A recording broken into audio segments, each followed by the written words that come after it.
Hi, Christian. How are you? How are you? Very fine. Thank you for joining me today. You're welcome. Can you hear me all right? Yes, I can hear you all right. Yeah. Yeah, you can hear me fine. Yeah. All right. Okay. Perfect. If you want to just dive straight into it then. Yeah, let's do it.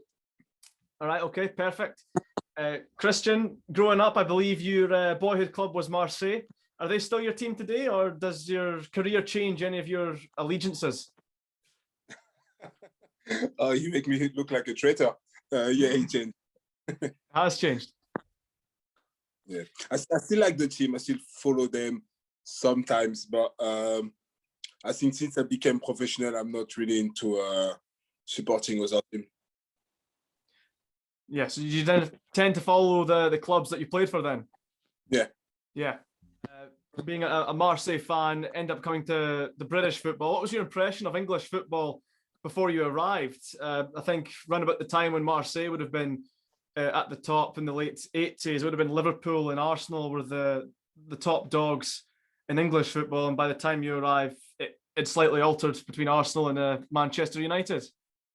Yeah, the time when I arrived, well, the difference was there was not much different. The thing is, I was watching a lot of, I was watching the Premiership a lot, so I was more surprised because when you watch on TV, you think that you've got a lot of time with the ball and you can actually think about what you're gonna do and everything. But it's not like that. As soon as you've got the ball, I remember my coach at the time, Warnock, told me, as soon as you've got the ball, count 3 seconds and you will see someone's on you already, especially when you're a forward player.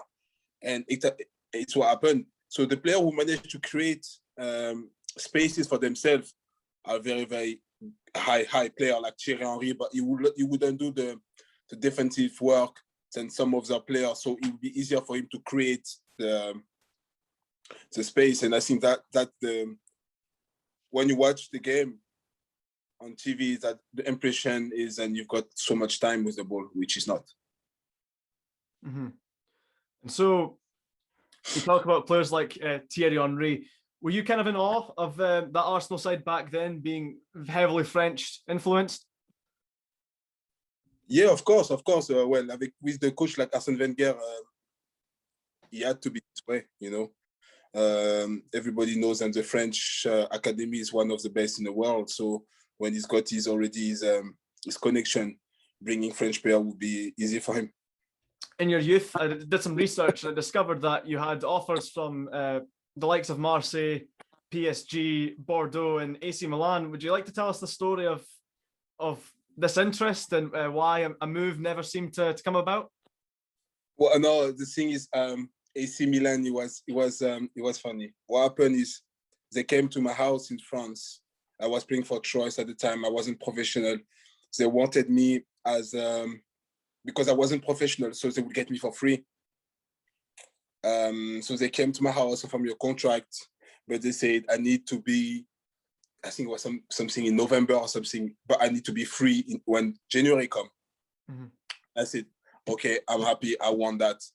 But when you're 18 years old and you've got the pressure of your team who are on your back all the time, pressuring you for you to sign, it was difficult. So from November, I think it was something like that, November until January, I needed to be strong enough to tell my team, no, I'm not going to sign for you. And what they've done is they put me well, I was on my own. So after every training session, the coach will ask me to come in his office. If it's not the coach, it's going to be the sport director. If it's not the sport director, it's going to be the chairman. I will always go into the office and pressurize me to sign. And I always try to find an excuse. The excuse was, my mom is in Ivory Coast just now. I'm waiting for her to come back. When she's back, I will sign for you guys. So every day they were putting me under pressure, and they were treating me like a king, to be fair. Like when there were hard sessions, say, Christian, you don't need to run, just go on the side, because they wanted me to feel happy here and sign, which I was happy. But my head was to be in Milan. But and I've made a mistake. One day they phoned me and say, "Oh, Christian, so what do you think? Are you happy with your contract?" And I said, "Yes, I'm very happy, but I'm still my mom's coming tomorrow. And say, oh, so your mom's there? Okay. And then they say, okay, we make your mom come. And my mom came in and I said, Mom, I don't want to. I want to sign for AC Milan. And she said, you know what, Christian, you owe them that. They were with you when you were 15. They helped you to become the man that you are. And you owe them to sign for them. She's a Christian. She's a Christian. And I say, oh my God. Then my dad was like, not too happy, but I signed there. That's why I signed there. So was it more to do with your mum's influence then, or did her words kind of get through to you and you think, yeah, I kind of do owe them something back? For giving you the platform, of course. No, it's my mom. Of course, I wasn't. It wasn't bad, you know. It was the club helped me to become the man that I am. They've got a great academy, and my friends there and everything. So no, it's not something bad. But now, if you ask me to choose, I would say I should have went to AC Milan. Mm-hmm. You know, when you've got the background as an AC Milan player, it will open so many doors for you. Even when you've got AC Milan on your CV, it changed everything, you know. Mm-hmm. So you can't play, with all my respect, right? You can't play for AC Milan, even though you play 5 games or 10 games in the season, and the week after, and the season finish, and then you see yourself signing for Ross County. Yeah. You understand? With all my respect with Ross County. Mm-hmm. But you might sign a team like Rangers or Celtic, despite you haven't played much. It's just because when you've got a thing like this on your name, you open so many doors, and usually big doors. Yeah, I know exactly what you mean. I think people have the same feeling in Scotland when it comes to the Rangers and Celtic. If you're in their youth academy, it opens doors in Scotland that they'll be willing to take that chance on you. Exactly. Uh-huh. So the move to AC Milan doesn't go ahead. Is it true that there were talks for you joining Bordeaux? I think I researched something about you being given the prospect of having a partnership with Marouane Chamakh. So what happened is when I've done, I had a good season with Choice. I was end of my contract. Agent for me and say, look, there's 2 clubs who might be interested. Says, what's his name? He used to play for Rangers. Striker used to play for Bordeaux. I forgot his name. He was so strong. He was meant to sign, I think Rangers. He was leaving, and they say they want me to be the second striker just behind Chamakh. It was Darcheville. So they say I've got the same kind of games and Darcheville, so they wanted Darcheville. Darcheville was meant to go to Rangers, so I was meant to be the second striker behind Chamakh. And there were also, I think, Marseille was interested in a couple of other teams. And my team offered me a big contract, was the biggest contract of the club at the time. I declined the contract because I had those clubs who were interested. And 2 days after, I've been told that those clubs are not interested in anymore. Just pulled away their interest? Yeah, no more interest. I told those clubs just step back. So I went back to my club, and I told them that I accept the contract they signed me. Did you ever find out why the interest was pulled out then? Seeing that seems such a very bizarre change of heart. The agent told me, and the club contacted those clubs and told them stuff about me. All right, so they somewhat sabotaged then. Yeah. It happens from football. You have a nice time in France. It opens the door to sign for Sheffield United in the Premier League. We've just talked about your impression of English football before you went there. So tell me, when you first arrived at Sheffield United, did you find Neil Warnock an intimidating character? The first time I arrived in Sheffield, just before I signed, I was in his office with my agent and someone else, and obviously I couldn't speak a word of English.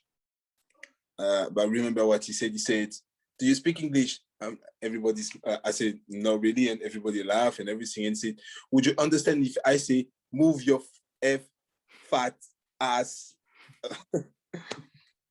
And everybody started to laugh, but I didn't know what he meant, you know. And and it was more spending a year with him. It was more like a father for me.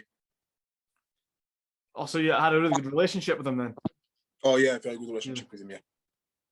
So how did you find him then as a coach? Oh, he's the best coach I've ever worked with. Yeah, he's not the best tactically, but the way he motivates his players, that I'm not surprised, and he managed to bring so many teams from championship to premiership. Because the way he managed to fire up his players is just unbelievable. Yeah. And do you have any favorite locker room stories with Warnock? Then any particular halftime talks or anything like that that kind of sticks with you to this day? No, all I know is just he liked to. Sometimes he will just make fun of the players. Like, how did you manage to miss that? Honestly, even me, I would be able to score this. How did you manage to score? You know, stuff like that. Nothing crazy. He loves to scream, but it could be like screaming and then 2 seconds after speaking so nicely, he can just go like this. But it's honestly, as soon as the game is finished, he'll be the first one to say, "Guys, let's have a pizza." Amazing coach, let's say. And that was regardless of a result, I assume. Doesn't matter. I remember one day we went to London, we lost. We're on the way back on the bus, and I'm not used to that in France. That's not the way we do.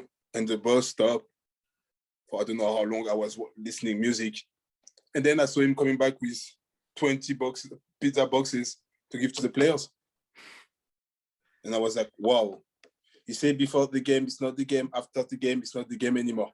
So it doesn't matter if you lose, you can't cry. It's done. So just think about the next game. Yeah. The thing is, because there's many players, and I was like this, is when you lose the game, you know, you keep playing the game again and again and again and again for a few days, and that won't change anything.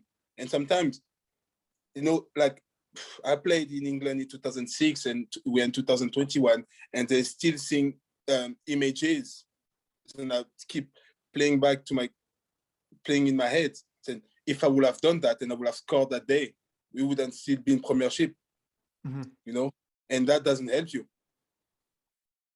Yeah.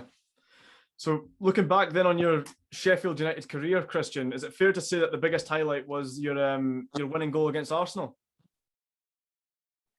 Yeah, of course. But I think it's my favorite of my career. It's my favorite time of my career. But just being in the first 17 on the first game of the season for me was a big achievement. You know, I came as I think 7 or 8 striker in the team, and I managed to win the coach over after just the preseason, and I managed to be the 4th striker of the team just the day of the league start. And for me, that was a big achievement, and I managed to make the bench on the first day of the season. So that was a big reward for me. And I'd seen a story regarding the Arsenal goal. Is it true that you didn't expect that you were going to play that day, and that you had a McDonald's just before the game had started? Yeah. Did Neil Warnock ever find that out? No. I don't know if he knows now, probably, but yeah. I didn't think I would play.